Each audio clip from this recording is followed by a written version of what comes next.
Ya, assalamualaikum warahmatullahi wabarakatuh.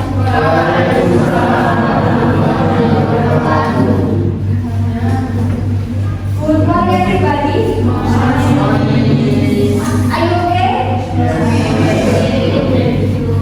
Jam pertama di pertemuan pertama ya.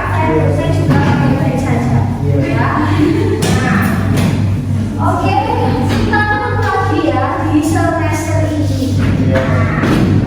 Oke, untuk lebih lanjut tentang materi apa yang akan kita bahas selama satu semester, kita bisa berdoa dulu ya. Let's pray before we begin our day today. Based on your belief, berdoa mulai.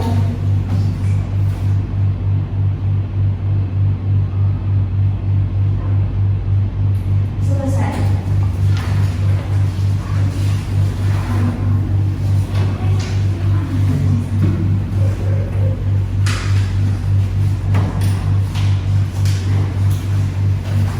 Oke, please raise your hand and say yes or yes I am or yes I present ya. Oke, Lisa, Nur Anissa, Putri Sukma, Ivan Zaki, Ahmad Irfan. Oke, ya Januaratu, Zea, Putri Nabila, Najwa, Rangga, oke, Fajri Nur, Riza Alia, Arif Nur, Ria Nurulila, Aisyah Indah, Atika, Dwi Pusrini, Irfan Wicaksono, Rizka, Tania, Viko, Ayu Febriana, Sasi, Agustika, Asan, Dilan, Istiqomah, Renita, Flavia, sudah semua.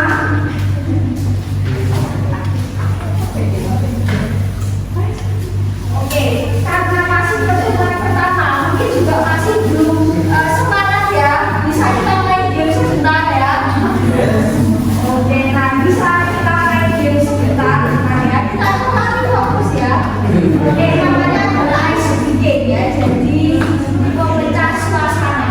Jadi semoga kita bisa melatih fokus kita, bisa bersiap untuk pelajaran ya. Tapi kalau hari pertama itu biasanya saya nggak kuliah dulu ya. Nah nanti ada beberapa hal yang perlu kita bahas. Nah jadi untuk semester ini kita santai saja ke KRS, tetapi materi ini penting untuk kalian kenalan sebagai bahan belajar. Nanti kalian ikut tes tutor ya, yang nanti untuk SKPI untuk ujian apa ya, setelah ujian wisuda, nanti sebelum ujian wisuda nanti kita akan hidup untuk sertifikat pendamping ijazah ya. Jadi saya hanya memberikan pengantar saja. Nanti selebihnya nanti kita ada kerjasama dengan lembaga. Nanti kalian mengikuti di situ ya. Jadi biar nggak ngapain materinya seperti apa. Nanti sertifikat hasilnya nanti bisa kalian dapatkan saat sudah selain ijazah kalian dapat sertifikat pendamping ijazah seperti itu. Saat mulai kita main apa ya? Kita main kata aja dulu ya. Kita akan main kata. Nah, mungkin ada yang semua melihat di short YouTube atau TikTok ya? Belum ya? Semoga belum ya. Nanti nggak jadi ya. Oke, nah kita akan main kata. Oke, clue-nya adalah bulan dalam satu tahun. Clue-nya adalah bulan dalam satu tahun. Clue-nya adalah itu. Bulan dalam satu tahun. Nah.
Indonesia.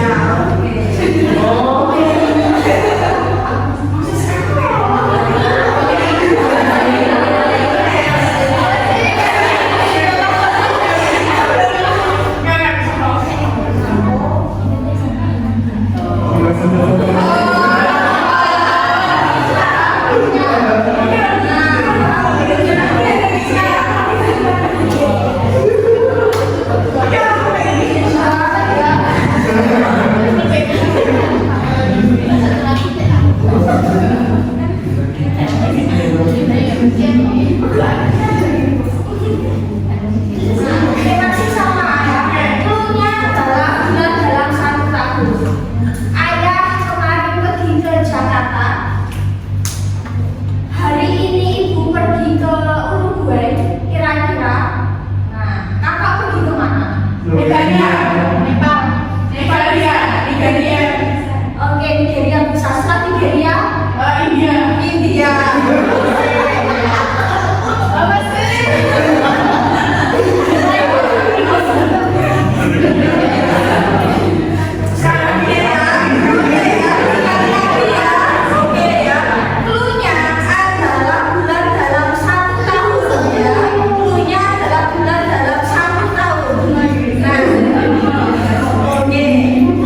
7, benar 7. Nah. Cluenya masih ya, cluenya angka 25. Angka pertamanya 10, angka keduanya 6, angka ketiga 9. Benar ya. Kita perkecil lagi angkanya ya. Kita perkecil lagi angkanya misal 4. Ya, cluenya adalah angka 4. Angka pertamanya 10, angka keduanya 1, angka ketiga 5.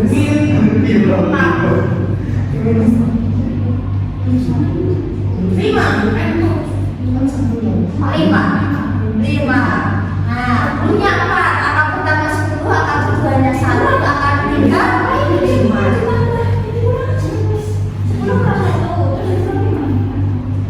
Ya, 5. Ya, bingung ya.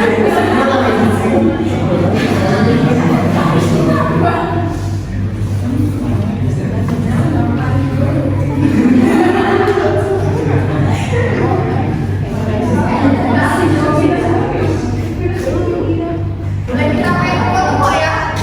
Boleh ya? Boleh.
hanya fokus kepada kita mahasiswa yang jurusannya bahasa Inggris ya, atau kita yang ingin bekerja terkait dengan perusahaan asing, atau kita yang ingin lanjut jurusannya bahasa Inggris tidak.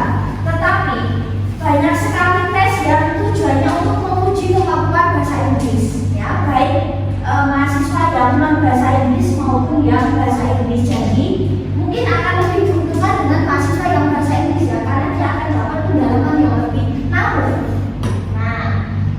tes TOEFL ini juga diperuntukkan untuk kita yang mungkin bukan dari jurusan bahasa Inggris, tetapi tes ini biasanya ditujukan untuk sejumlah keperluan.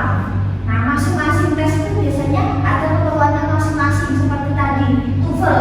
Mungkin SMA-nya ada yang pernah kolaborasi atau kerjasama dengan negara ya, untuk TOEFL. Tapi ada juga yang mungkin kerjasamanya dengan TOEIC. Mungkin ada yang pernah ya, mungkin pernah dengar. Nah, atau mungkin bekerja sama mengadakan tes IELTS ya, IELTS. Nah, IELTS. Nah, ada juga yang mungkin pakai TOEFL, TOEIC, IELTS. Nah, biasanya atau TOEFL, Test of English Proficiency, atau TA, Test of Academic Progress. Jadi banyak sekali ya tes bahasa Inggris untuk menguji kemampuan bahasa Inggris itu banyak sekali.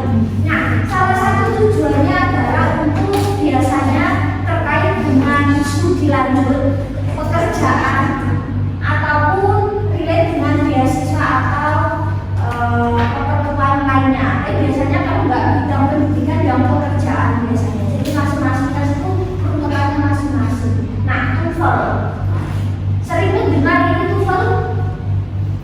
Sering. Nah, mungkin rekan teman ada yang ikut, terus bagaimana tes TOEFL susah? Susah. Oke, sering. Nah, mungkin ada yang bilang tes TOEFL itu susah. Nah, nanti kita akan bahas kira-kira jenis soal apa yang keluar di TOEFL, terus materi-materi apa yang mungkin keluar di tes TOEFL. Nah, oke, TOEFL itu biasanya tidak membahas tentang 4 skill. Kalau kita ingat 4 skill dalam bahasa Inggris itu apa? Ada listening, reading, speaking, dan writing. Ada 4 skill. Selain itu ada tambahan kayak grammar dan vocab ya. Nah, di tes TOEFL ini hanya 3 tes yang diujikan ya, listening, reading, dan grammar. Nah, kita semester ini akan bahas 3 ini. Kalau TOEFL itu grammarnya sudah tingkat tinggi, jadi mungkin nanti kita akan bahas banyak grammar juga. Selain kemarin kita di bahasa Inggris sana, kita akan bahas nanti ya. TOEFL itu singkatannya adalah Test of English as Foreign Language ya. Jadi untuk menguji kemampuan bahasa Inggris. Biasanya tes TOEFL ini digunakan ketika kita ingin apply beasiswa, bisa S1, S2, atau bisa kita ingin bergabung di perusahaan asing atau cabang asing, itu biasanya kita gunakan ini. Atau sekarang di perusahaan di Indonesia saja itu sekarang juga butuh yang namanya sertifikat TOEFL. Nah, mungkin nanti kalau kalian yang mungkin nanti part-time di perusahaan atau di CV atau apa, mungkin membutuhkan ini. Atau bisa kalian nanti terus kalian bekerja ya, bekerja di perusahaan CV ataupun PT, nah mungkin ini juga akan terpakai. TOEFL itu secara umum kalau di Indonesia itu adalah sertifikat yang paling umum digunakan.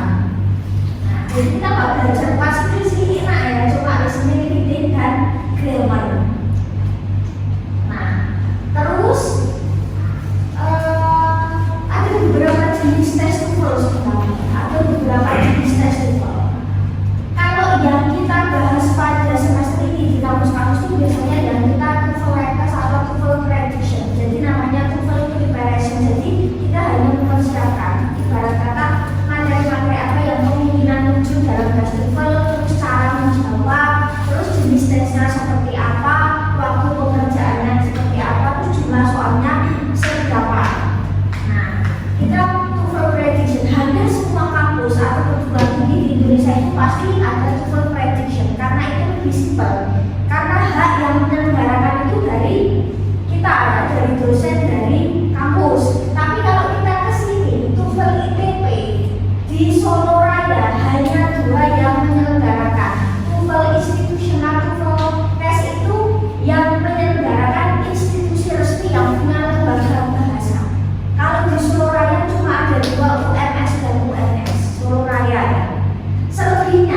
pasti TOEFL prediction ada. Nanti kalian punya rekaman di mana misal itu biasanya TOEFL prediction atau TOEFL preparation.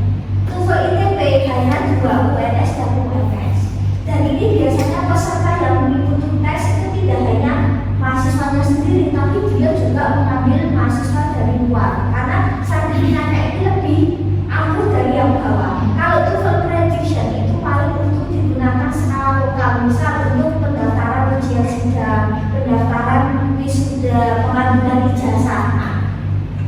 Terus kalau TOEFL ITP, TOEFL prediction itu juga bisa untuk melamar pekerjaan dan skala lokal sebagai sertifikat bahwa pernah mengikuti tes uji bahasa Inggris, tes kemampuan bahasa Inggris. Tetapi kalau untuk skala yang lebih besar, misal untuk kalian lanjut kuliah, kalian beasiswa di dalam negeri, atau kalian untuk pekerjaan gitu ya tertentu, nah itu biasanya kita pakai TOEFL ITP. Biayanya lebih mahal yang ITP. Ya, saya sebut sekalian untuk harga ya.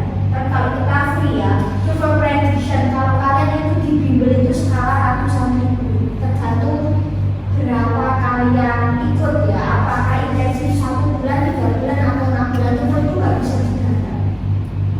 Ya, kalau kita memang benar ingin ikut tes TOEFL, ingin ikuti prosesnya, itu prosesnya nggak bisa cuma seminggu 2 minggu, nggak bisa. 6 bulan itu minimal, 3 sampai 6 bulan itu intensif kalau kalian ikut bimbel. Nah, jadi kalau misalnya ke semester ini materinya nggak selesai, terutama di bagian structure and expression itu kan banyak ada 60-an dan kemungkinan nggak sampai lulus listening TOEFL itu babnya ada sekitar belasan atau 20-an, reading itu ada belasan, structure dan written expression tadi 60-an. Jadi TOEFL itu babnya itu ada 100 lebih. Jadi saya nggak janji untuk itu akan selesai dalam semester ini, tapi saya usahakan nanti terutama di materi grammar kita akan ambil yang sekiranya memang poin-poinnya penting. Selebihnya nanti saya akan mention materi. Nah, terus untuk TOEFL prediction biasanya di bimbel-bimbel ada biasanya ya sekian dari berapa ratus ribu, tergantung kalian ambil yang jangka berapa lama. Kalau TOEFL ITP itu biayanya hampir 2 kali lipat. TOEFL prediction tapi bimbel itu sekitar 350. Itu tes 2 UNES ya, tes 2. Ini biasa berlakunya setahun ya, tes 2. Terus TOEFL ITP berlakunya sekitar 2 tahun. Bayar apa ya, sekitar 550 sampai 650 kalau nggak naik. Di UNS itu kisaran dari atas 1.000, di atas 500 dan di bawah 650. Itu tes saja, belum les. Nah, belum les. Terus ada juga satu tes lagi selain tadi ITP kan dia versi lokal ya, ITP sama prediction. Ada juga satu namanya international TOEFL test, ini namanya IBT. Ini lebih mahal lagi karena 1 tesnya. Ini tujuannya biasanya untuk yang kalian itu apply di beberapa perguruan tinggi yang ternama di dunia. Nah, itu biasanya pakainya international TOEFL test. Itu tesnya 1, itu belum bimbel ya. Mungkin sekitar bimbel itu mungkin bisa mungkin bisa di atas 2 atau 3. Jadi itu. Terus kalau secara bentuk ya, itu kan secara jenis. Kalau secara bentuk tes itu ada yang namanya PBT, paper based test. Jadi tesnya masih berbasis kertas. Jadi modelnya kayak ujian nasional yang kalian mencari di kertas yang berat ya. Kita beli pakai pensil 25. PBT masih seperti itu. Sekarang masih kepakai juga. Terus kalau yang CBT itu berbasis komputer. Jadi ujian nasional kalian dulu paper atau komputer? Komputer. Tapi ada yang masih paper ya, tergantung dari sekolah. Nah, kalau komputer itu kayak paper, cuma dia basisnya adalah komputer. Kalau modelnya kertas, misal soal listening atau soal reading, kita masih bisa untuk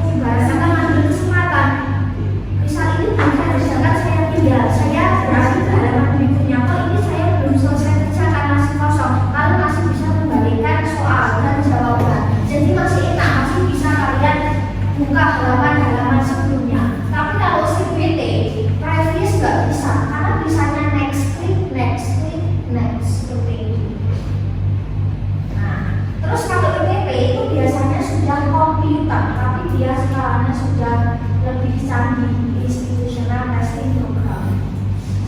Terus yang terakhir IBT yang model kayak tadi internasional based itu berdasarkan internet. Jadi waktunya harus ikut waktu yang versi luar. Jadi berbasisnya internet. Kalau komputer itu biasanya ibaratnya kita bisa setting waktunya kapan. Kalau IBT itu kita harus ikut dari pihak penyelenggara yang dari luar. Terus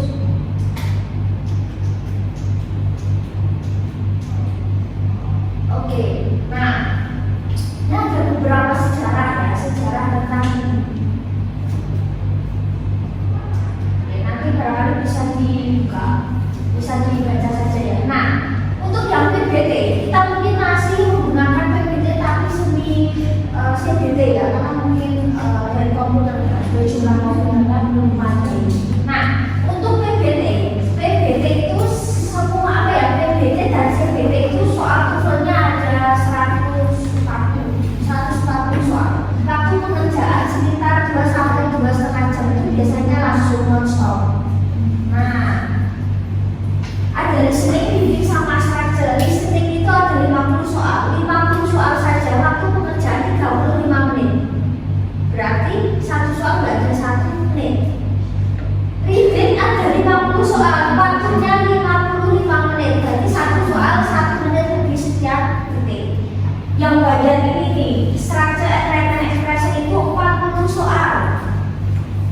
Waktunya 25 menit, makin cepat lagi. Kalau misal kita pakai urutan ini ya, listening, reading sama structure, itu biasanya di bagian structure itu banyak yang nggak selesai karena sudah lagi reading, capek biasanya. Ini biasanya urutan-urutan apalagi di bagian ini. Nah, bagian written expression itu biasanya banyak yang nanti kosong karena yang capek di reading. Listening itu pasti pertama, tapi ada yang reading dulu, ada yang structure dulu, tergantung. Kalau saya sih tetap listening, reading dulu. Listening, reading, habis reading teksnya banyak, biasanya ngantuk, capek. Kesini itu udah utang-utang. Apalagi kalau sudah poin 15 sampai 40, poin 40 itu biasanya asal silang. Nah, rentang skornya adalah 310 sampai 677, jadi nggak ada skor tujuan. Skor turunnya berapa? 1000 nggak ada. Skornya berapa? 100 nggak ada. Skornya itu 310 sampai 677 pun hitungannya nanti ada sendiri. Lama tesnya itu 2 sampai 2,5 jam. Biasanya gini, kalau kalian ikut-ikut di bimbel atau itu di luar, barangkali itu di luar. Kalau saya sih nanti listening dulu, tes, reading, baru structure. Kalau kita nanti ujian nanti kita nggak akan tinggal langsung ya. Nanti itu biasanya ngantuk. Dan itu pekerjaannya harus bareng, kalau nggak bareng nanti molor ya, harus konten juga. Jadi nanti mungkin kita pertama listening dulu, reading, baru structure. Nah,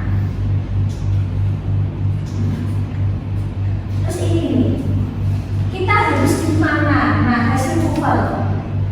Kalau untuk jangan bahasa Inggris, saya sarankan paling tidak salah di sini lah, menengah, paling tidak di sini, di atas 420 itu misalnya bayang.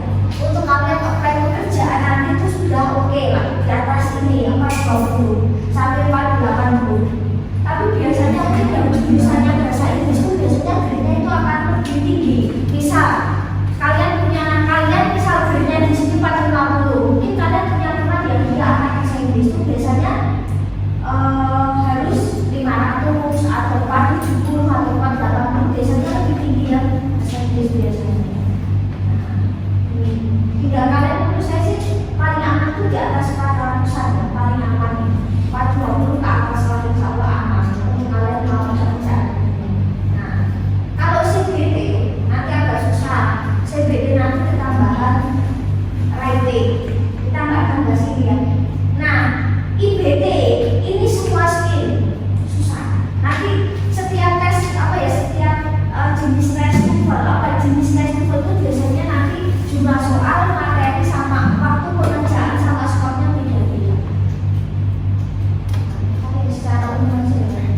ikut tes TOEFL yang lembaga resmi ya, itu nggak bisa dibayar. Misal saya minggu depan mau apply perusahaan, saya ini baru cari ITP, nggak bisa. TOEFL ITP itu setahun cuma berapa kali, UNS itu nggak setiap minggu, setiap bulan-bulan tertentu. Jadi hati-hati. TOEFL prediction, jadi intinya kalau cari ini jangan dadak, jangan seminggu baru nyari, padahal butuhnya seminggu depan. Ya paling nggak prepare untuk berapa bulan sebelumnya. Prediction itu juga karena nggak bisa kita daftar sekarang, besok tes itu terkadang beberapa minggu punya kota untuk memenuhi, baru kita selenggarakan kesukaan 1 tahun lebih. Jadi ini nggak bisa didadak, paling nggak prepare-nya bulanan. Ya jangan prepare minggu depan ini baru nyari, nah ini kadang agak susah. Kita akan seperti ini. Terus TOEFL, TOEIC, IELTS. Nah, tadi sudah sempat kita singgung. TOEFL itu biasanya untuk pekerjaan, terus untuk sekolah, kuliah. Nah, TOEIC itu biasanya, mungkin yang pernah ambil TOEIC ya, mungkin yang pernah ambil TOEIC itu biasanya untuk SMK gitu. Karena TOEIC itu fokusnya untuk pekerjaan, jas pekerjaan. TOEIC itu hanya untuk pekerjaan biasanya. Jadi biasanya ini sasarannya harusnya TOEIC itu bekerja sama ke SMK. Kalau TOEFL itu SMA atau SMK, TOEIC itu biasanya untuk pekerjaan. IELTS itu sudah skala yang lebih tinggi. Kayak mungkin tesnya 1, kayak tadi itu. IELTS ini susah pas skill ya untuk sejumlah negara pekerjaan ataupun kuliah.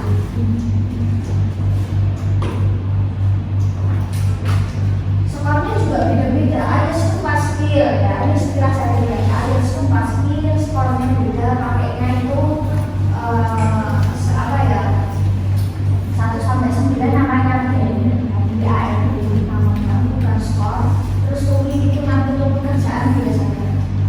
TOEFL itu untuk umum, nah kita yang pakai. Nah ini ITP hanya 2 ya, UNS kisaran 500 sampai 650 ya. Ini bisa naik turun ya. Saya sekarang bahas sekarang hari yang mana. Terus yang TOEFL prediction itu biasanya yang menyelenggarakan ini, kalau kalian sering ikut yang memang memacu adrenalin bahwa saya tes itu 3 sesi langsung, 2,5 jam langsung, bisa di depan komputer atau di depan apa ya, misal mungkin kalau PB itu mungkin bisa di layar atau di kertas atau pakai komputer. Nah kalian bisa coba seiseng ya, 350, 300, 350. Biasanya yang paling terkenal itu ini deh, LP Lihat. IELTS-nya nggak mahalan yang 3 ini.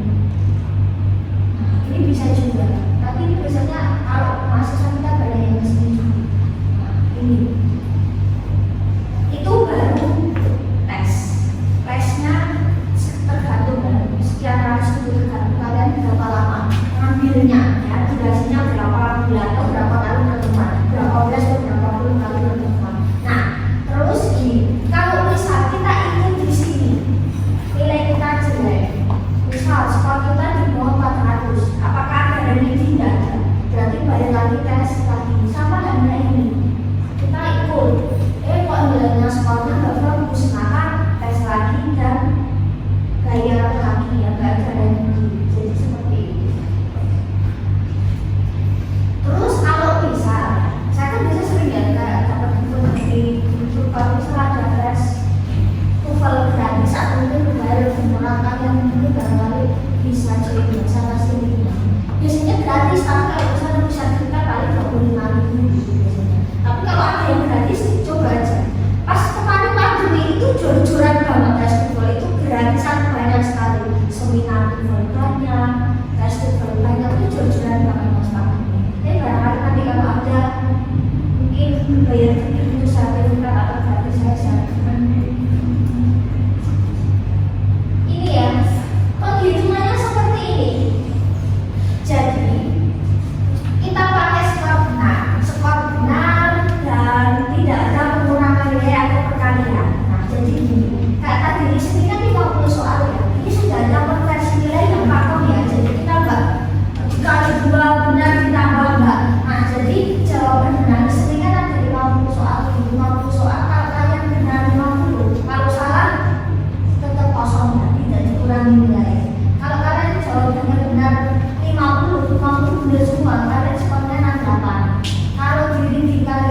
50 semua, skornya 67. Kalau di struktur kalian benarnya 40, benar 68, maka skor lagi ditambahkan dibagi 3. Nanti baru kalikan 10. Nah, tadi skor terendah berapa? 310. Skor tertinggi 67. Nah, kalau benar semua ini nanti dia 67. Kalau misal kalian salah semua, nggak ada yang benar, nah nanti otomatis sudah dapat yang 10. Jadi misal kalian datang ke tes, misal ikut tes di mana gitu ya, kalian datang atau ketiduran atau udah selesai tidak 10. Atau kalian cuma asal silang salah semua ya 310. Tapi kan masa ya 310 agak naik lah, agak benernya dikit ya biar di atas 400.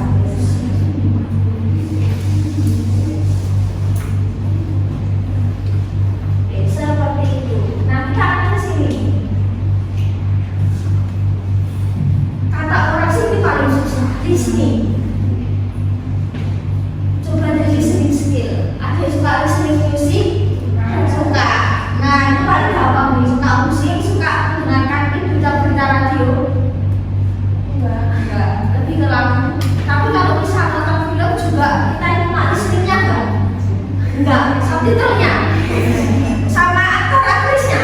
Oh iya, subtitlenya. Subtitlenya yang versi Inggris Indo ya. Indo. Oh iya. Inggris itu kan ada ya. Oh iya, yang Indo. Nah, listening itu well. Nah, tadi soalnya 50, waktunya 35 menit. Nah, listening ini tujuannya untuk menguji kemampuan listening kita. Tetapi masih relate dengan vocab ya. Jadi kalau listening itu relate dengan vocab, kemampuan vocab dan grammar juga. Nah, listening itu ada 3 part nih. Part A, part B, sama part C. Part A itu ada 30 pertanyaan. Soalnya pendek, A-nya dijawab selesai langsung soal.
biasanya yang ditanyakan itu tentang apa yang dimaksud si wanita, apa yang akan si speaker itu lakukan selanjutnya, apa yang akan pembicara lakukan.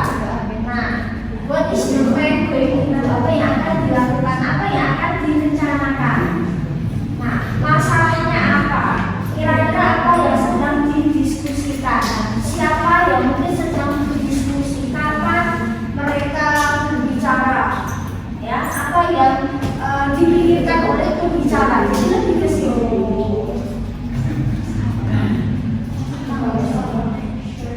Kita langsung ke ini aja ya. Nanti pas kita listening kita akan bahas secara umum. Kita akan ke sini.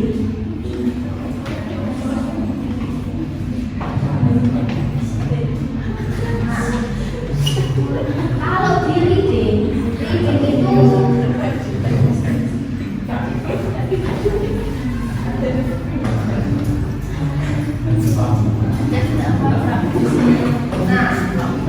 kalau di reading comprehension soalnya 50 satunya 55 menit ya. Nah, biasanya dia akan banyak teks ya. Kita sekilas dulu ya. Kita akan banyak teks ya. Nah, jadi teksnya itu biasanya gini ya.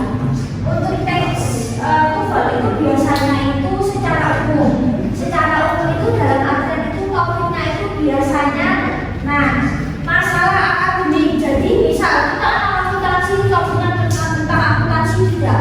Jadi topiknya itu biasanya umum. Biasanya itu membahas tentang sejarah dunia, sejarah Amerika, biografi tokoh luar, ekonomi, ilmu sosial, mungkin ilmu fisika, ensiklopedi, geografi luar. Jadi bukan membahas tentang serba Indonesia, biografi tokoh nasional Indonesia, bukan. Biologi, misal sejarah Indonesia, proklamasi misal. Terus geografi Indonesia bukan ya, tetapi luar. Jadi ini yang biasanya jadi bikin stres dalam artian kalau sudah listening itu biasanya missing ya, ini ngomong apa, telat gitu ya. Terus reading itu teksnya banyak dan teksnya itu kuat ya, tidak ada kaitannya dengan Hindu, bahasa Indonesia tidak ada. Jadi ensiklopedi sejarah Amerika, biografi tokoh nasional, tokoh internasional dan sebagainya. Seperti itu. Ada berapa teks tergantung ya, tergantung ada berapa teks. Biasanya lebih dari 5. Itu kalau begini. Terus yang terakhir nih kita di sini. Nah, structure and written expression. Ini tema. Kita kemarin sudah sudah sempat sebut tentang bahasa Indonesia. Jadi ini akan lebih dalam kita akan tambah. Di bagian ini ada 40 soal, waktunya 25 menit. Ini biasanya banyak yang nggak selesai. Tujuannya adalah untuk membahas tentang grammar, tata bahasa, tata tulis yang bersifat formal. Kayak saya bilang, grammar itu sesuatu yang pattern, sesuatu yang identik dengan writing. Nah, kalau di structure itu ada 15 soal. Kalau structure itu ada 15 soal, kalau di bagian written expression itu ada 25 soal. Nah, bagian structure, nah ini yang biasanya salah jawab itu di sini. Bagian structure kita disuruh mencari jawaban yang benar, grammar yang benar. Kalau bagian written expression kita disuruh mencari jawaban yang salah. Ini biasanya kebalik. Written expression itu juga banyak structure itu cari yang paling benar. Jadi pasti gampang. Oh tidak, ini salah. Tapi kalau yang ini bagian written expression itu kita disuruh cari jawaban yang salah, berarti tidak jawaban benar. Kalau kita nggak paham fokus atau kita nggak paham atau kita nggak fokus, kita pasti cari yang benar. Oh abis itu benar, padahal dia yang salah, kita harusnya jawabnya dia yang benar. Nah itu yang salah. Banyak yang salah tapi nggak paham apa yang harus dijawab. Soalnya ini sekiranya soalnya kalau structure itu seperti ini structure biasa cari jawaban yang benar ya. Jadi kodenya kayak fill in the blank, tapi ada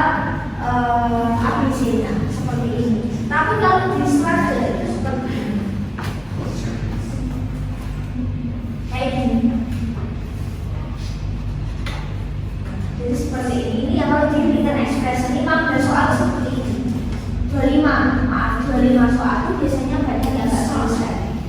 Cari jawaban yang sangat susah. Jadi di bagian grammar ini kita nanti akan sedikit mengenal tentang tata bahasa. Oke, kemarin ada unsur kalimat kan, ada subjek, ada predikat, ada objek. Nah ini akan dipakai saat ini. Misalnya ini subjek is the my son. Nah di sini ya bisa.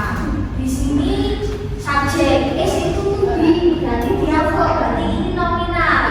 Nah ini nominal sentence. Nah kira-kira mana yang salah? Yang salah kira-kira subjeknya, verbnya, objeknya, keterangan tempatnya, keterangan waktunya, atau apa? Kan kita sudah sempat hubungan. Jadi distraksi itu seperti itu. Kita harus tahu subjeknya mana nih, verbnya mana, subjek benar enggak, verb benar enggak, sesuai dengan subjek enggak, objeknya gimana, ada yang kurang enggak? Harusnya misal objek itu atau objek itu jadinya adjektif kan enggak pas seperti ini. Terus sedikit tambahan aja ya, yang akan kita bahas nih.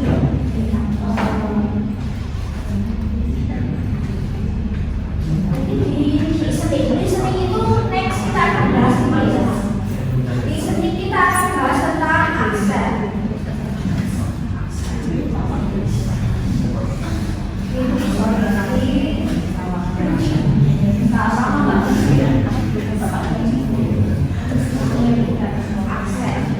Oh ya, aksen terus vocab ya, vocabulary, terus ada ya spelling, spelling kata. Terus apa lagi ya?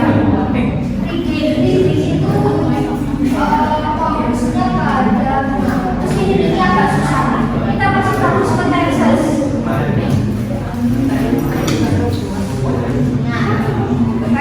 Tensesnya yaitu pola dan pasif. Nah, agak susah aktif dan pasif.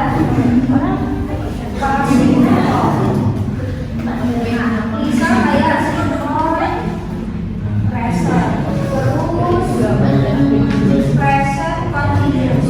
Terus kita masih akan melakukan sini past tense, terus past continuous, future, terus ada juga future continuous, terus present perfect, terus past perfect.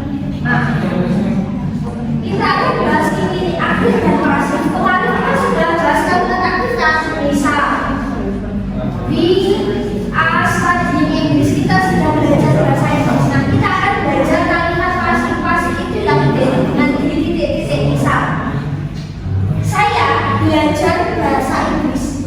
Kalau kita balik menjadi pasif, bahasa Inggris dipelajari oleh kita. Saya makan apel dimakan oleh saya. Nah, jadi bagaimana kita membentuk pasif? Kenapa kita perlu pasif? Karena TOEFL, baik itu listening, reading, sama dengan yang mendengar, itu soal atau jawabannya mungkin muncul kalimat pasif. Jadi tidak kalimat aktif melulu, tetapi kalimat pasif. Pasif itu cukup bermain di TOEFL, baik soal dan jawaban. Jadi kita paham, bisa kalau di bahasa Indonesia makan jadi dimakan, ya, belajar jadi dipelajari, terus membuka jadi dibuka. Kalau dalam bahasa Inggris membentuk pasifnya itu juga sejumlah membentuk kalimat aktifnya. Jadi misal kalimat aktifnya present ada, misal I get up in the morning, pasifnya ada. Misal kita sedang belajar bahasa Inggris, we are studying English, pasifnya juga ada. Bahasa Inggris sedang dipelajari oleh kita. Kalau dalam bahasa Indonesia kata kerja dikasih di otomatis pasif, tapi kalau bahasa Inggris sudah bisa, maka dia juga harus mengikuti pola aktif. Pasifnya nanti ada rumusnya. Kalau kita nanti, menurut saya mari kita dasarnya nanti ke sini dulu, karena nanti kita ketemu soal sini untuk enak. Karena soal dan jawaban mungkin kalimat pasif banyak sekali.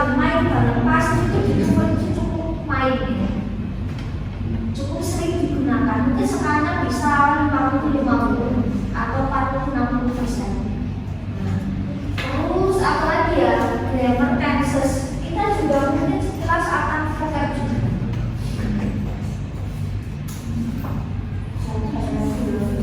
Terus apa lagi ya? Oh, ini.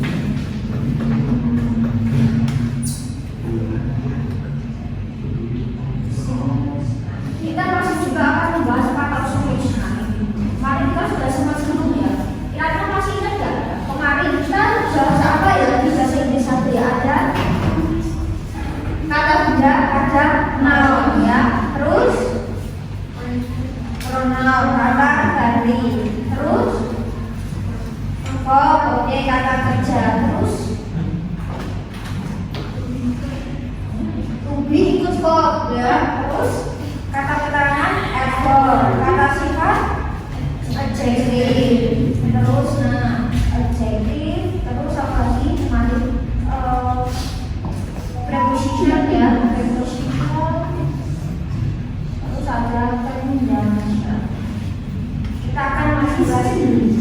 Jadi untuk apa ya, soal dan jawaban itu nggak jauh-jauh dari sini. Tenses sama part of speech. Nah, dua ini yang jadi ujian nanti sepertinya kita bisa saling jalan.